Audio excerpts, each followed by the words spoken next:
हरि ओम।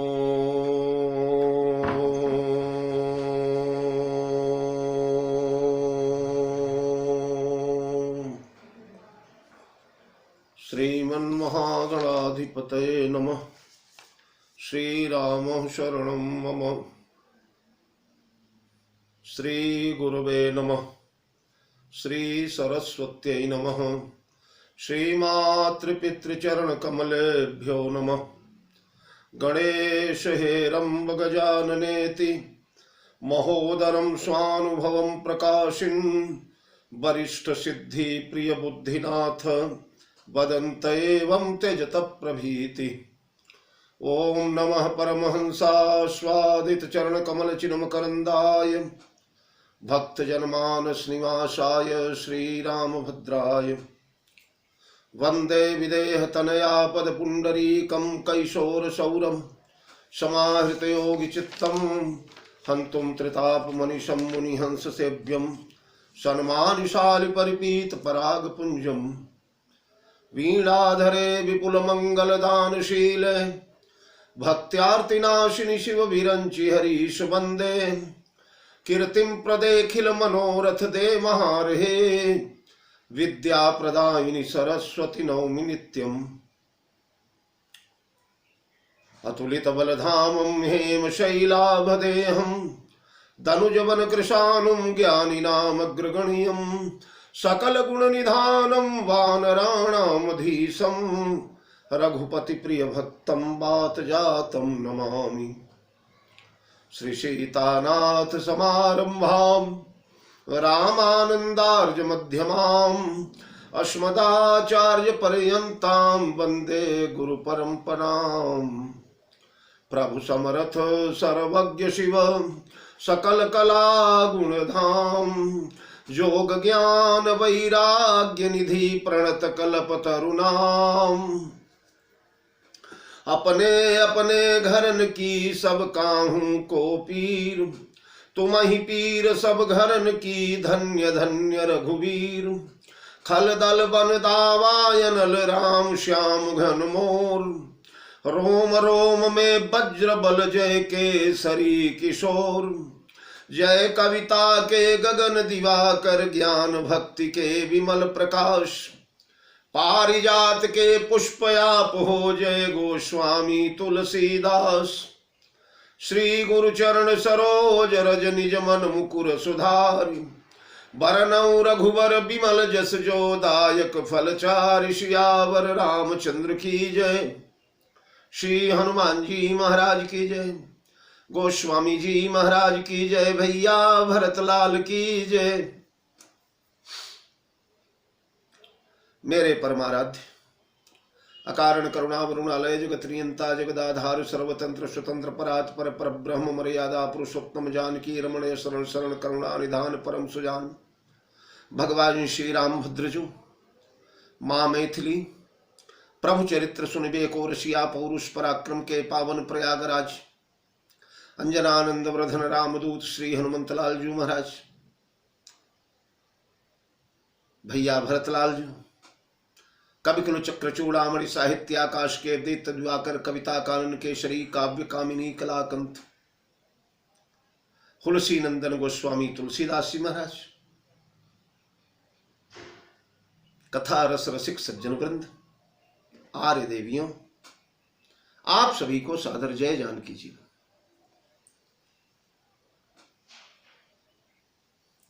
श्री भरत महामहिमा का रसास्वादन कर रहे हैं हम लोग और बड़े प्रसन्नता का विषय है कि आज 100वां अंक है। आज हम लोग शतक लगा दिए। बड़ी भगवान की कृपा रही। कभी सोचा भी नहीं था कि ऐसा होगा, पर कर्तुम अकर्तुम अन्यथा कर्तुम सर्वतंत्र स्वतंत्र है भगवान। चींटी के पांव में बांध गए अंधे चाहे समुद्र के पार लगावे और चाहे तो रंक को राव करें और राव को द्वार ही द्वार घुमावे। ऐसे सर्वसमर्थ मूकम करोति वाचालम पंगुम लंघयते गिरिम। 10-25 अंक सोच करके मैंने भरत चरित्र प्रारंभ किया था, पर ठाकुर जी की बड़ी महती कृपा रही कि आज 100वां भाग हम लोग भैया भरतलाल को सादर समर्पित कर रहे हैं।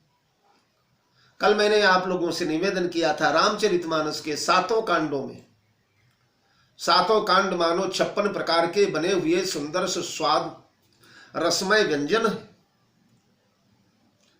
और इन व्यंजनों में भरत जी का नाम, भरत जी का चरित्र मानो तुलसी दल बन करके पड़ा हुआ है, कहीं अधिक कहीं कम, कहीं केवल नाम मात्र, पर 7 कांडों का स्पर्श भरत जी ने किया है। अरण्य और किष्किंधा कांड की चर्चा कल मैंने किया, सुंदर कांड की चर्चा प्रारंभ थी। सुंदर कांड में भी कहां सुदूर लंका की कथा, वहां भी भैया भरत का चरित्र ध्रुव तारा के समान टिमटिमा रहा है। जैसा मैंने बताया, धन वैभव राज्यपुर नारी सब छोड़ करके लंका के मंत्री का सिंहासन छोड़ करके रावण का पद प्रहार सहन करके भैया विभीषण अपमानित होकर के रामादल की ओर चले, सर्वस्व त्याग दिया, सोने की लंका त्याग दिया। जिस लंका के बारे में गोस्वामी चरण लिखते हैं, और लंका में बड़ा आदर था, बड़ा सम्मान था, बड़ा गौरव था, आज पहली बार अपमान हुआ था विभीषण का। और वह लंका नगर जो कि भोगावती जस अहि कुल बासा, अमरावती जस शक्र निवासा, तेहि ते अधिक रम्य अति बंका, जग विख्यात नाम तेहि लंका, नदी सुगंगा नगरी सुलंका, नारी सुरंभा चंद्रिपेशु राम। तो ऐसे दिव्य नगर को, ऐसे राजपाट को त्याग कर और मन ही मन में संकल्प विकल्प करते हुए, अपने अहोभाग्य का वर्णन करते हुए, कल मैंने संकेत किया था, जब ब्रह्मा जी वरदान देने के लिए आए, तीनों भाइयों के तपस्या से प्रसन्न होकर, तो विभीषण जी ने यही वरदान का चयन किया। गयऊ विभीषण पास प्रभु, कहेऊ पुत्र वर मागु, अरे तेई मागेऊ भगवंत पद कमल अमल अनुराग। भगवान के श्री चरणों का अमल अनुराग मांगा। आज वो चरण याद आ गए। लंका में रहते रहते रहते रहते रावण की सपरिया करते करते मोह रूपी रावण का आज्ञा पालन करते करते वह चरण किंचित अगर विस्मृत हुए होंगे, तो आज पुनः हृदय पट पर उभर आए और मन प्रसन्न मयूर जैसा नाचने लगा। देखी हाँ जाई चरण जल जाता। इसी संदर्भ में भैया भरत की चर्चा है, इसलिए कम से कम ये 3 चौपाइयां तो हम लोग देख ही लें ठीक से। देखी हाँ जाई चरण जल जाता, अरुण मृदुल सेवक सुखदाता। जैसे मैंने बताया था कल कि दर्शन 3 प्रकार के होते हैं, नेत्र से देख करके, स्पर्श करके और मन ही मन अनुभव करके। तो देखी हाँ जाई चरण जल जाता, ये दर्शन करके, देख करके, और अरुण मृदुल ये स्पर्श करके, और सेवक सुखदाता ये अनुभव करके। देखी हाँ जाई दृष्टि द्वारा, अरुण मृदुल स्पर्श द्वारा, और सेवक सुखदाता ये अनुभव द्वारा। तीनों प्रकार से सरकार का दर्शन करूंगा। हमारे रामभद्र के पद पंकज अरुण अरुण लाल लाल, मैंने जैसे कल बताया रक्त कमल के समान है, मृदुल है और भक्तवांछा कल्पद्रुम है। सेवकों की समस्त कामनाओं को पूर्ण करके उन्हें अनंत सुख प्रदान किया करते। इन चरणों का फल क्या है? बोले जे पद परसि तरी ऋषि नारी, दंडक कानन पावनकारी। जे पद परसि तरी ऋषि नारी, 6 पात्रों का नाम लिया है। इन चरण से 6 का कल्याण हुआ। षडैश्वर्य युक्त है ना ये चरण, 6 का कल्याण करते हैं। जे पद परसि तरी ऋषि नारी, दंडक कानन पावनकारी। जिन चरणों का स्पर्श करके ऋषि नारी यानी भगवती अहल्या का उद्धार हो गया, तर गई, ऐसी तरी है अहल्या। गोस्वामी चरण लिखते हैं, गौतम घर गौने आज गौने सी लेवाई के। भव्य नव्य दिव्य स्वरूप कुमारी रूप में प्रकट हुई महारानी अहल्या। वैसे भी ये पंचकन्या में स्मरण की जाती है, कन्या रूप में प्रकट हुई है। और हमारे उत्तर भारत में विवाह के बाद गौना होता है, अभी भी कहीं कहीं होता है। अब तो यद्यपि वो प्रथा समाप्त प्राय हो गई,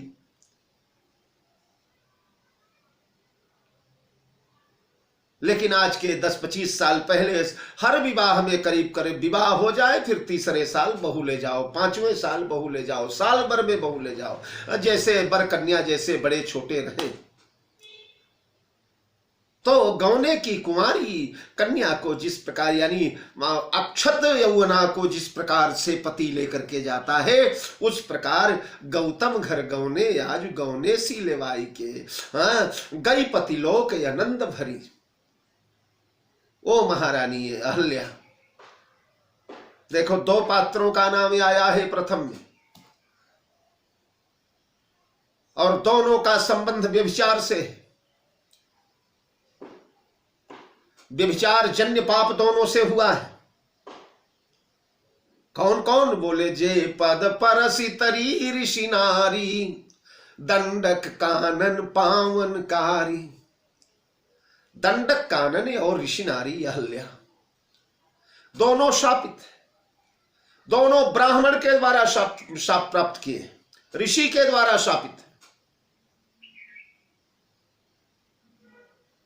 अहल्या को शाप दिया महात्मा गौतम ने। इंद्र ने यद्यपि छल किया है, फिर भी अहल्या ने उससे तृप्ति का अनुभव किया है। इंद्र को धन्यवाद दिया है वाल्मीकि रामायण में।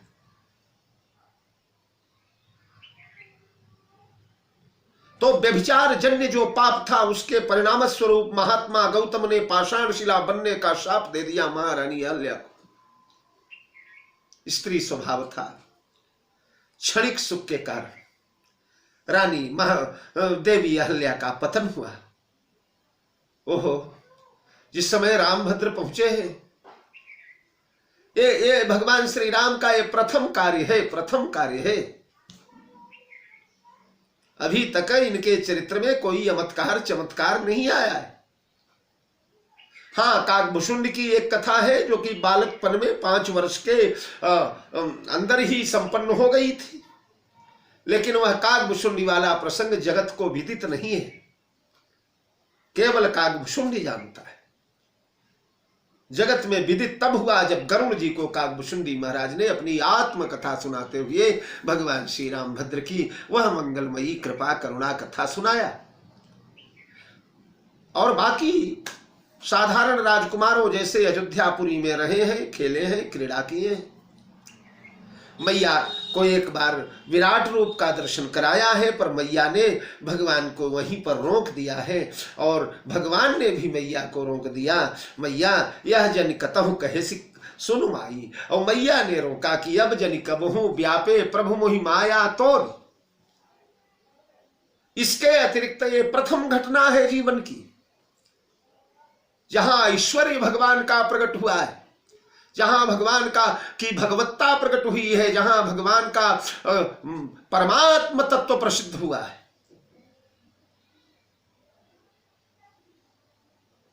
मैं कभी कभी कहा करता हूं,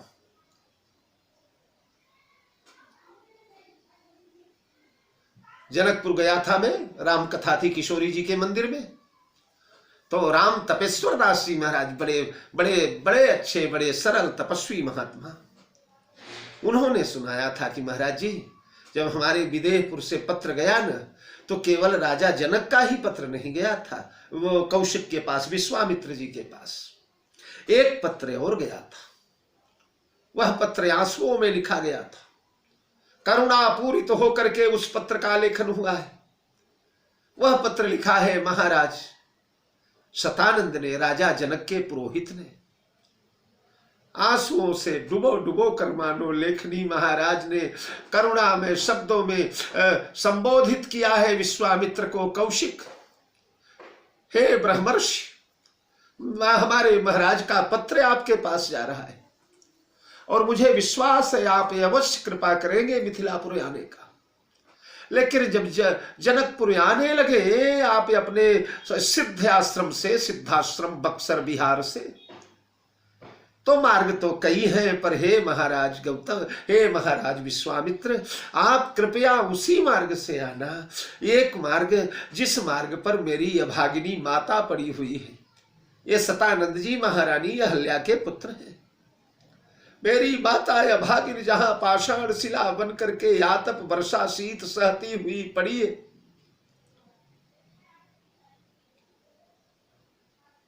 कृपया उसी मार्ग से आइएगा, क्योंकि हमारे पिताजी का श्राप यह है कि जिस समय श्री राम आएंगे इस आश्रम में और राम की चरण रज पड़ेगी तेरे ऊपर, तो तेरा कल्याण हो जाएगा। तो उसी मार्ग से आना, प्रभु के चरण रज का संस्पर्श मेरी मैया से करवा देना, ताकि मेरा कलंक दूर हो। वरना जनकपुर विद्वानों का देश है, यहाँ बड़े बड़े मैथिल देश में बड़े बड़े विद्वान, सिद्धात्मा, यमलात्मा, महात्मा, वेद तत्वज्ञानी ऋषि आया करते हैं। हमारे महाराज का दरबार हमेशा विद्वानों से भरा रहता है। उनके बीच कभी कभी हमें भी अपना मंतव्य प्रकट करने का अवसर आता है, और प्रायः आता है क्योंकि इनका कुल पुरोहित। तो जिस समय अपने विचार प्रकट करने लगता हूं कौशिक, मेरा मन चोर बन जाता है, मेरे मन में कंपन होता है, मैं भयभीत हो जाता हूं कि कोई विद्वान खड़ा होकर के ये न कह दे कि अरे कुलटा का बेटा क्या शास्त्र की बात सुनाएगा, कुलटा का बेटा क्या पांडित्य झाड़ेगा। तो मेरे इस कलंक को धोने के लिए आप उसी मार्ग से राम लक्ष्मण को लेकर के आइए। गए, नवधा भक्तियां जो हैं वो सब यहां संपन्न हो रही हैं। भगवान स्वयं चल करके गए, और गए तो भगवान ही ने देखा अहल्या को पहले। गौतम भी जानते और विश्वामित्र तो जानते ही हैं, पूर्व में इस आश्रम से उनका आना जाना लगा रहता था, लेकिन मानो विश्वामित्र ने अनदेखा कर दिया। प्रथम दृष्टि भगवान की पड़ी, पूछा मुनि शिला प्रभु देखी, सकल कथा मुनि कही विशेषी, गौतम नारी शाप बस उपल देह धरि धीर, अरे चरण कमल रज चाहती कृपा करऊ रघुवीर। राम ने पूछा, गुरुदेव ये प्रस्तर शिला कैसी है? ये आश्रम सुना सुना है, सज्जनों कोई महात्मा, देवता, ऋषि, ब्राह्मण, सिद्ध, किसी ने कृपा नहीं किया इस अभागिनी पर। सब इस वन को त्याग त्याग कर चले गए, यहां तक कि खग मृग जीव जंतु तहना ही, आश्रम एक दीख मन माही, उजड़ा बिजड़ा हुआ, खग मृग पशु पक्षी वहां से भाग गए।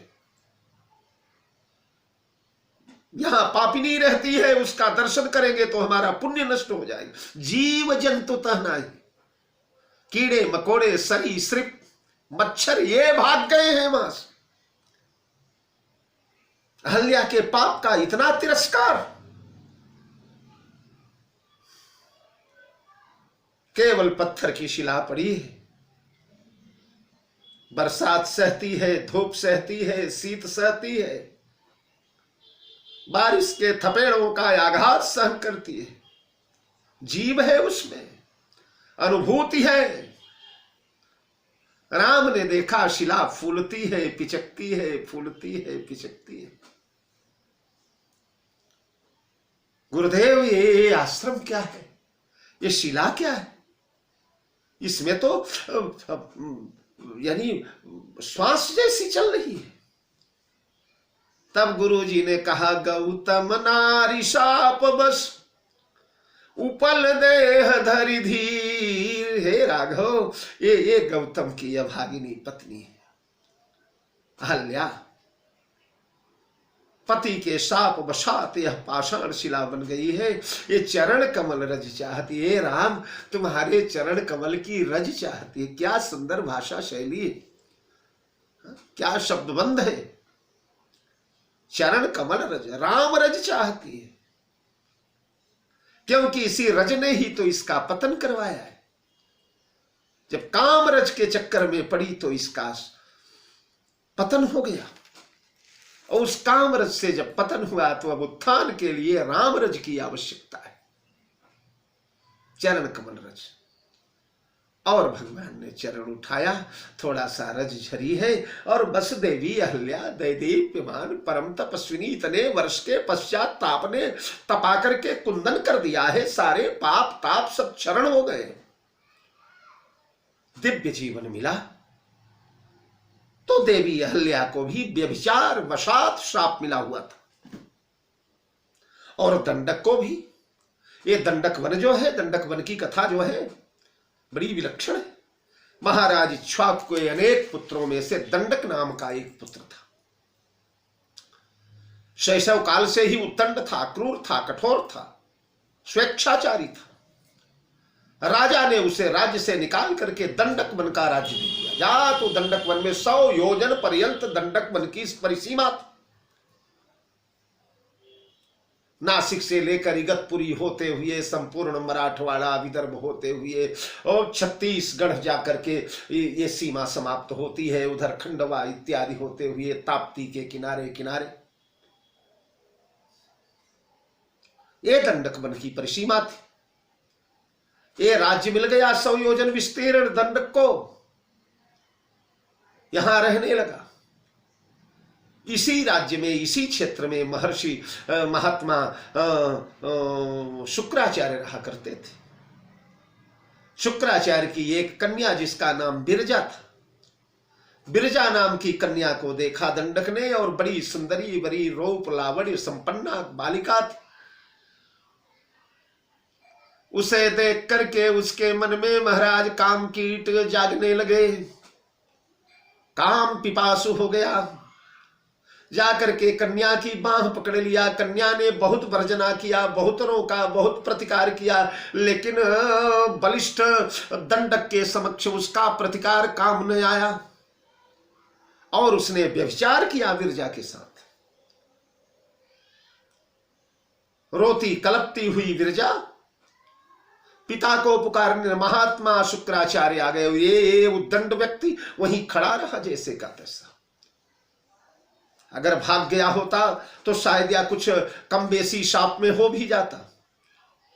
महाराज शुक्राचार्य ने देखा पुत्री की अवस्था।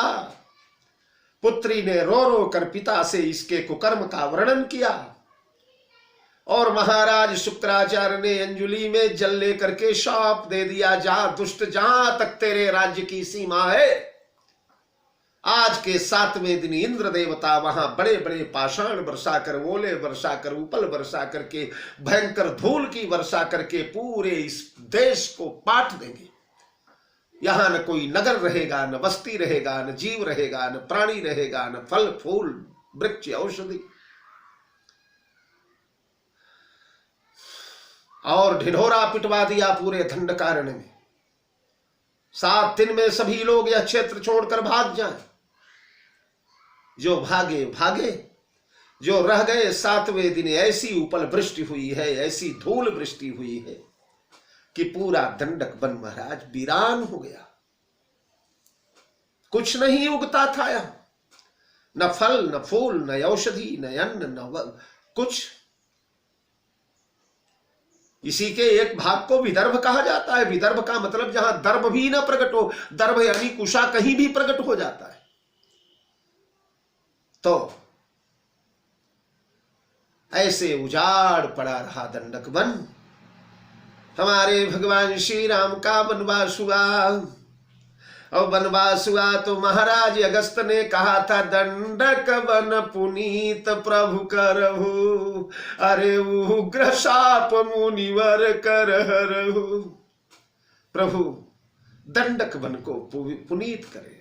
दंडक वन प्रभु कीन सुहावन, जन मन अमित नाम किए पावन। तो दोनों व्यभिचार के कारण शापित, विप्र शाप से ग्रस्त है। विभीषण जी चले तो याद आ गया, बोले जे पद परसी तरी ऋषि नारी। ऋषि नारी जिसे कठोर घोर तम विप्र शाप लगा था, पर चरण का स्पर्श पाते ही धन्य धन्य कृतार्थ हो गई। दंडक कानन पावन कारी, दंडकारण्य जिन चरणों से पवित्र हो गया उसे भी शाप मिला था। और मजा ये देखिए कि विभीषण को भी ब्राह्मण शाप मिला हुआ है। सचिव जो रहा धर्म रुचि जासु तासु, भयउ विमात्र बंधु लघुतासु। धर्म रुचि नाम का मंत्री था राजा प्रताप भानु का। विप्रों के श्राप से ही, ब्राह्मणों के श्राप से ही ये भी तामुस ताम से असुर देह तिन पाई, विप्र शाप ते। ब्राह्मण का शाप मिला। भय निशाचर जाइते महावीर बलवान। तो 2 ब्राह्मण शाप से शापित पात्रों को इन चरण रजों ने तार दिया है, तो इसे अभागे को भी तार देंगे। और उसके बाद जे पद जनक सुताउर लाए, कपट कुरंग संग धर धाये।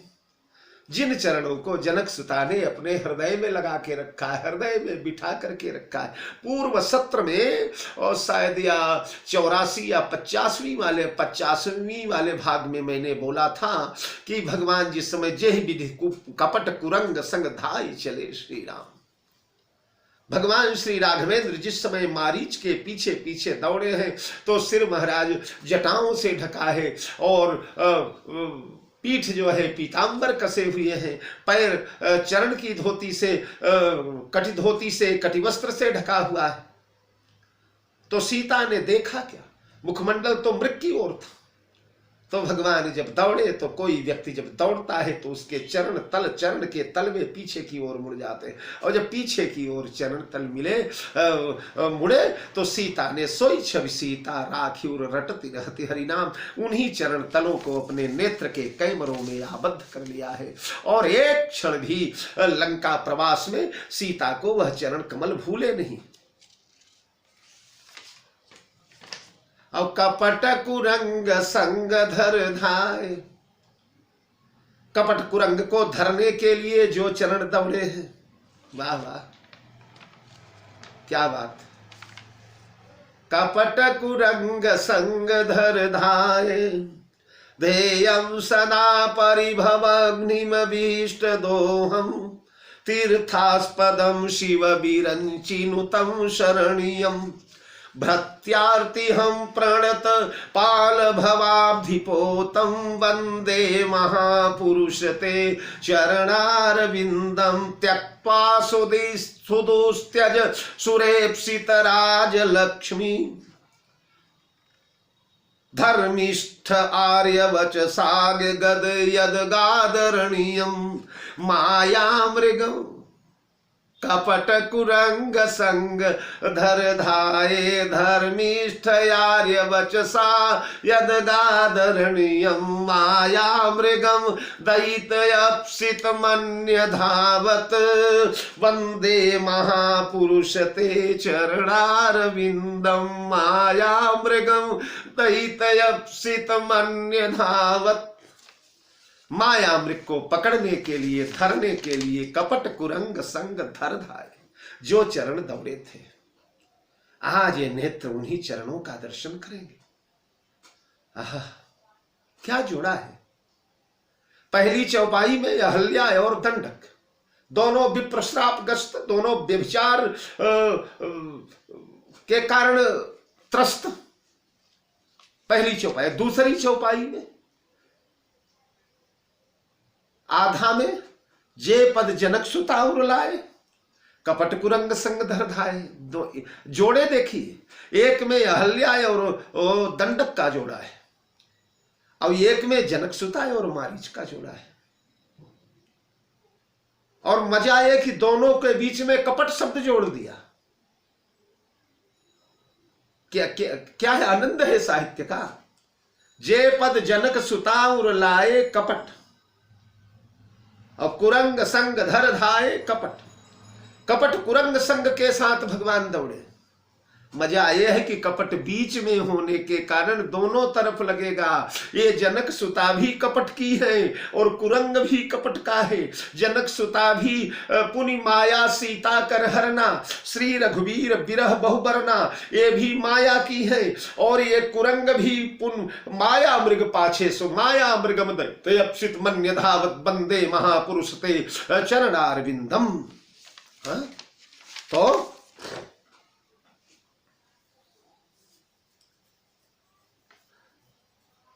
दोनों कपट के हैं।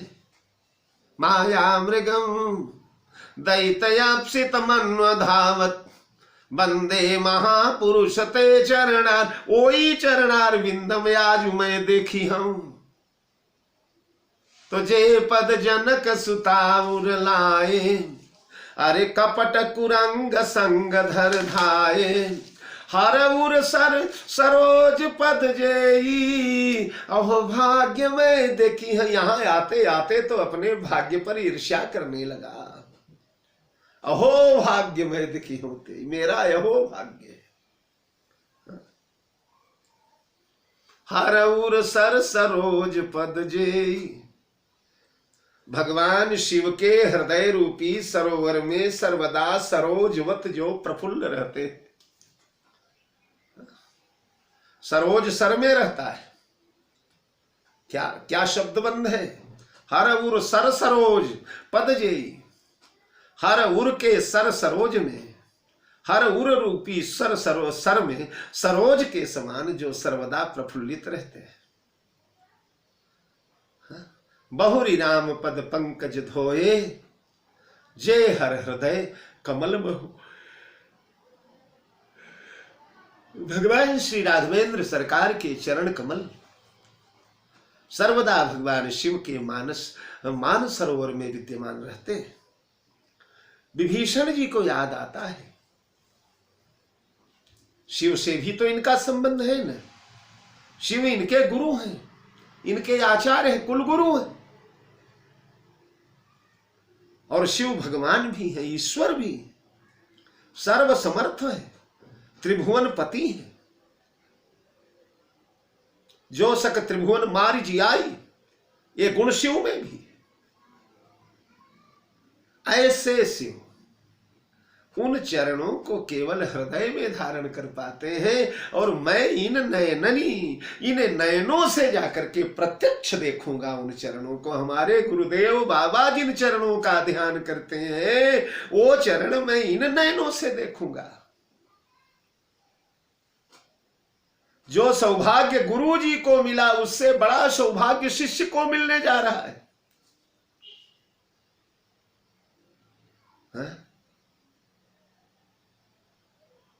फिर जिन पायन के पादुकनि भरत रहे मन लाई, ते पद आज बिलो की हम इन नयननि अब जाई। जिन चरण के पादुकाओं को भैया भरतलाल भरत रहे मन लाए, मन में लगा करके रखते। देखिए चरण की पादुकाएं भरत की जीवन त्राण है, जीवन रक्षिका है। अगर ये पादुकाएं न होती तो भरत का प्राण न होता। भरत का प्राण पादुकाओं के बल पर जीवित है। जो पादुकाएं भरत के प्राण के समान। तो ये बताओ पादुका का महत्व तो पद से कम होता है ना, पद तो अधिक मूल्यवान है। पादुका पाकर के भरत कृतकृत्य अपने को मानते हैं, मुझे तो पद मिलने जाए। तेई पद आज वो पद जिनकी पादुकाओं को पाकर के भरत ने उन्हें अपना प्राण बना लिया। जिन पद से निकली हुई पादुकाएं भरत के प्राण का रक्षण करती हैं। आज प्रत्यक्ष उन पदों को मैं देखूंगा, इसलिए धन्य न मोहि समयान, अहो भाग्य मैं देखियो तेई। देखिए यहां 6 उपमाएं दी गई हैं। 6 उपमाओं में एक जे पद परसि तरी ऋषि नारी, 2 दंडक कानन पावनकारी, 3 जे पद जनक सुता उर लाए, 4 कपट कुरंग संग धर धाय, 5 हर उर सर सरोज पद जेई, 6 जिन पायन के पादुकनि भरत रहे मन लाए। एक क्रमशः विकास है साधना का।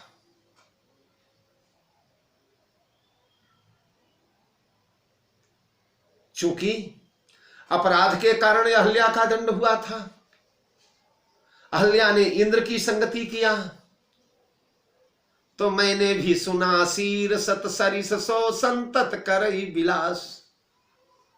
मैं भी इंद्र की संगति में रहा। रावण भी धरती का इंद्र है, बल्कि सुना शीर सत सरिस 100 इंद्रों के बरोबर है। जहां राग भोग का ही साम्राज्य है वो इंद्रलोक, और जहां सुरनाग नग नरनाग सुर गंधर्व कन्या रूप मुनि मन मोहही वह लंका लोक। उस इंद्र के संपर्क में महारानी अहल्या आई, तो मैं भी पापाचारी दुराचारी व्यभिचारी क्रूर कर्मा रावण के संपर्क में आया। पर इंद्र से संबंध होने के बाद भी भगवान श्री राम की दया की पात्र ही बनी है वो। भगवान ने करुणा ही किया है अहल्या के ऊपर, तो मेरे ऊपर ही करुणा ही करेंगे। कितना भी रावण का भाई हूं पर यह नहीं याद करेंगे। स्वभाव याद आने लगा, अहल्या की कथा याद आकर मनोबल बढ़ गया। फिर दंडक कानन पावनकारी, दंडक ने जो अपराध किया था वह अपराध याद आया।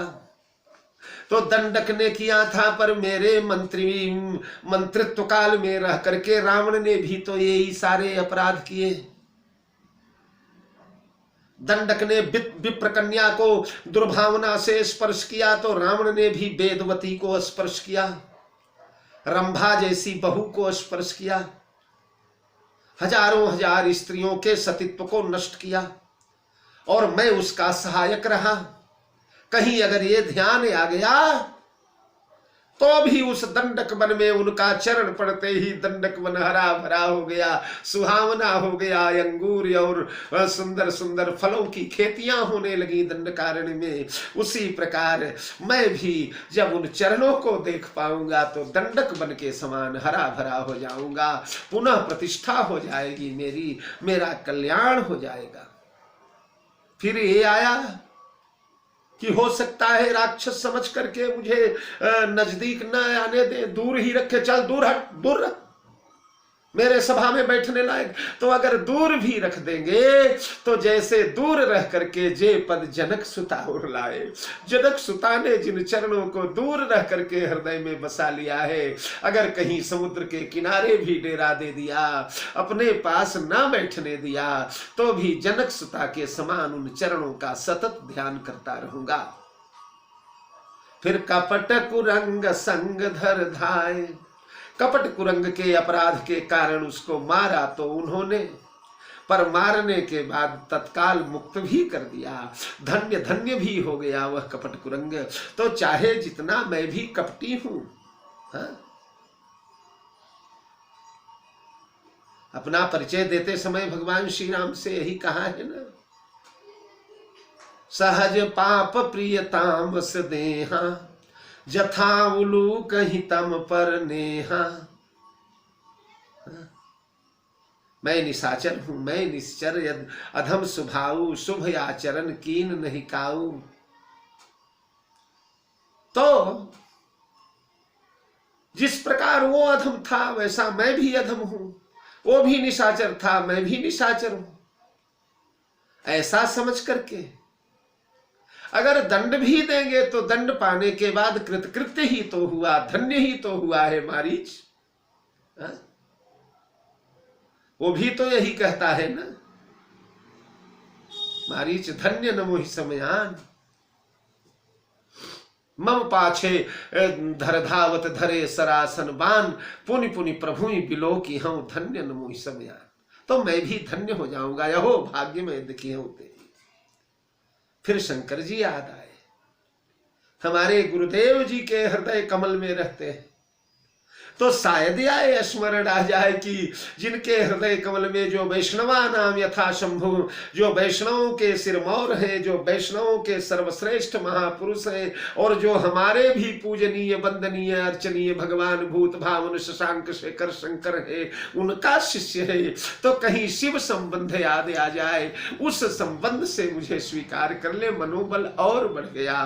फिर जिन पायन के पादुकन भरत रहे मन लाए, भरत भैया जिन पादुकाओं को मन में लगा करके रखते हैं, मन में सतत ध्यान करते हैं, तो पादुकाओं का ध्यान करने से उन भरत को भगवान ने अपना प्राण प्यारा बना लिया, हृदय में बसा लिया। तो प्रत्यक्ष पदों का ध्यान करते हुए जो विभीषण जा रहा है उसे क्यों ठुकराएंगे। एक एक पात्र ज्यों ज्यों आते हैं त्यों त्यों महाराज मनोबल बढ़ता जाता है। देवर्षि नारद भक्ति सूत्र में शरणागति के 6 स्वरूप बताए गए। सर्व संकल्प शून्यम, सर्व संकल्पों से जो शून्य हो जाता है। फिर अनुकूलस्य संकल्प, अनुकूलता का संकल्प जिसमें हो जाता है।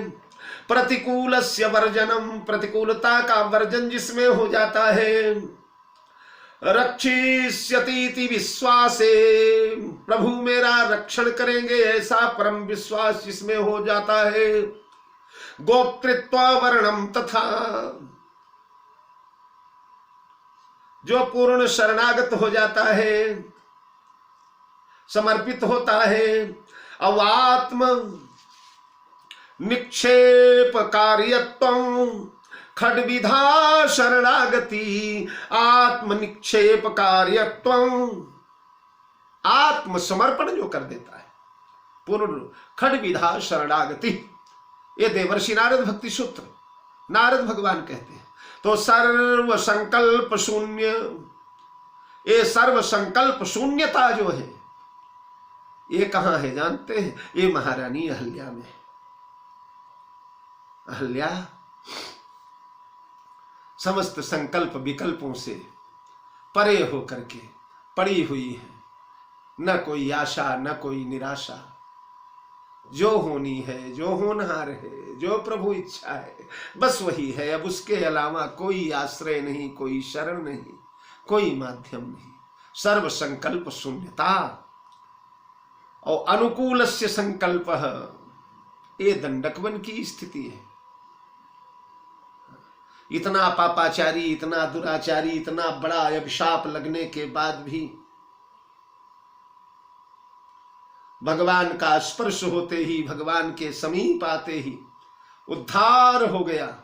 ये अनुकूलस्य संकल्प है, ये स्मरण ये दिलाता है। और प्रतिकूलस्य वर्जनम, ये मारीच ये स्मरण दिलाता है। और रक्षिष्यति इति विश्वासो, ओ मेरी रक्षा करेंगे, मुझे बचाएंगे, मुझे बचा लेंगे, यह विश्वास महारानी सीता देती है। गोप्तृत्व वर्णम तथा दृढ़ विश्वास, दृढ़ समर्पण, ये भगवान शंकर देते हैं। और आत्मनिक्षेप कार्यत्वम, पूरा आत्मसमर्पण। मोरे शरण राम ही कीपन ही, राम सुस्वामी दोष सब जन ही, ये भैया भरतलाल देते हैं। तो विभीषण जी ने अहल्या से सर्व संकल्प शून्यता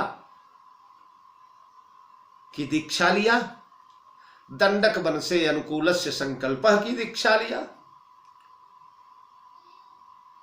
मारीच से प्रतिकूलस्य वर्जनम की शिक्षा लिया, सीता से रक्षिष्यतीति विश्वासो, रक्षण करेंगे प्रभु, यह सीता का गुण आया। और गोप्तृत्व वर्णम तथा, ये भगवान शिव का गुण आया। और आत्मनिक्षेप कार्पण्यम, खड्विधा शरणागति, आत्मनिक्षेप कार्पण्य, यह जो है भरतलाल से गुण आया। इस प्रकार षड्विधा शरणागति, खड्विधा शरणागति जो नारद भक्ति सूत्र में वर्णित है, ओ भैया भरतलाल के जीवन में उतर आई है। और इस प्रकार महाराज विभीषण जी आशा विश्वास करते करते चले जा रहे हैं। देखी हम जाई चरण जल जाता, अरुण मृदुल सेवक सुखदाता, जे पद परसि तरी ऋषि नारी, दंडक कानन पावनकारी, जे पद जनक सुताउर लाए, कपट कुरंग संग धर धाये, हरउर सर सरोज पद जेई, अरे अहो भाग्य में देखी हम तेई, जिन पायन के पादुकनी भरत रहे मन लाई, तेई पद आज बिलो की हम नयननिय बजाई। तो भरत भैया ने लंका के उस राक्षस को, निशाचर को संबल दिया। भरत के स्मरण ने विभीषण के मनोबल को बढ़ाया। इस प्रकार से सुंदर कांड रूपी 56 प्रकार के दिव्य व्यंजन में भरत रूपी तुलसी दल पड़ गया। और ठाकुर जी ने उसे भी आरोग लिया, उसे भी स्वीकार कर लिया। उसके बाद सुंदर कांड के बाद लंका कांड आता है। लंका कांड में भरत भैया का चरित्र कहां है? क्या बात! जीवाचार्य लक्ष्मण को शक्ति लगी। हमारे भगवान श्री राम विलाप कर रहे हैं,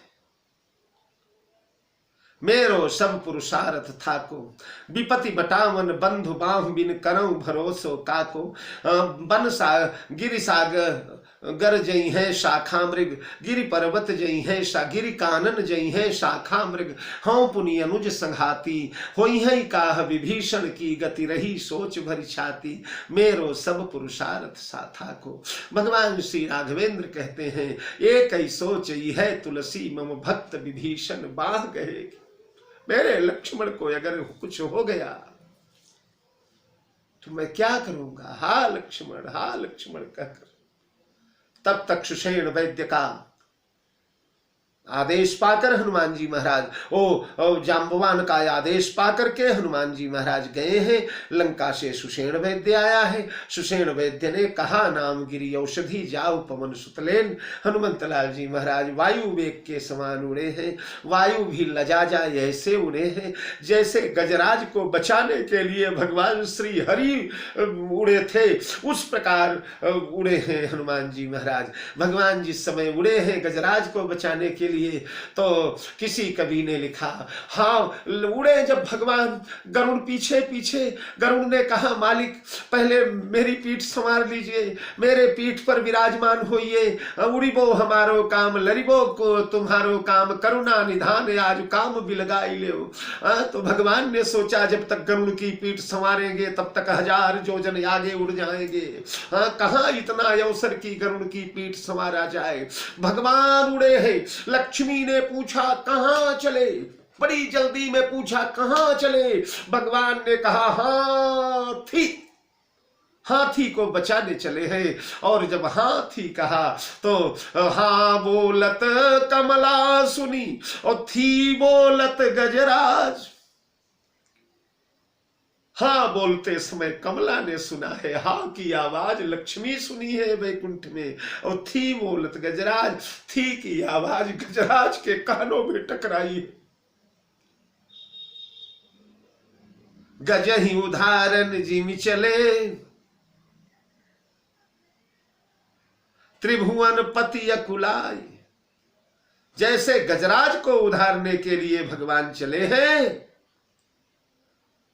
यही विधि संजीवनी हित उड़े तुरत कपिराई। उसी प्रकार संजीवनी लेने के लिए हनुमान जी महाराज उड़े। मार्ग में कालनेम इत्यादि का वध किया है, पहुंचे हैं महाराज द्रोणाचल। द्रोणाचल पहुंचे हैं तो वो औषधियां जो है प्रज्वलित हैं, जल रही हैं। गोस्वामी जी ने गीतावली में लिखा है, देखी दिव्योषधि जह तह बरी न परी पहचानी। देखी दिव्योषधि जह तह बरी न परी पहचानी। बर रही है, जल रही है, अग्नि के समान प्रज्वलित है, किरणें निकल रही हैं। प्रदीप्त सर्वौषधि संप्रदीप्तम ददर्श सर्वौषधि पर्वतेन्द्रम। हनुमत नाटकम। प्रदीप्त सर्वौषधि संप्रदीप्तम ददर्श सर्वौषधि पर्वतेन्द्रम। प्रदीप्त है, जल रही है औषधियां, पहचान नहीं पाए। कई प्रकाश बिंब उभर रहे हैं वहां, कौन है इसमें से? और वाल्मीकि में वर्णन है कि समस्त औषधियां लुप्त हो गई। औषधियों ने अर्थी समझा हनुमान जी को, अर्थी समझा यानी ये किसी स्वार्थ से आया है, और ये औषधियां परमार्थ के लिए।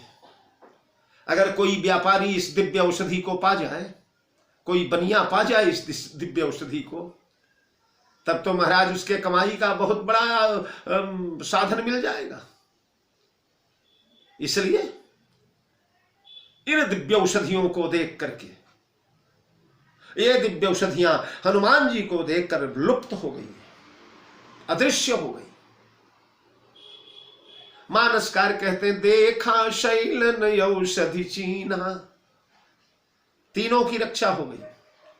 गीतावली में बरी न परी पहचानी, जल रही है सब। हनुमत नाटकम में प्रदीप्त सर्वौषधि संप्रदीप्तम, उसमें भी सब चमक रही है। वाल्मीकि रामायण में लुप्त हो गई है। तीनों अर्थ इस चौपाई से सध जाते हैं। अरे देखा शैलन औषधि चीना, सहसा कपि उपारी गिरिलीना। हनुमान जी महाराज ने पर्वत उखाड़ लिया, और पर्वत उखाड़ करके लय गिरि निशिनभ धावत भयऊ। पर्वत लेकर के हनुमान जी महाराज उड़े हैं पुनः वायु वेग के समान। उड़े समीर लजाने,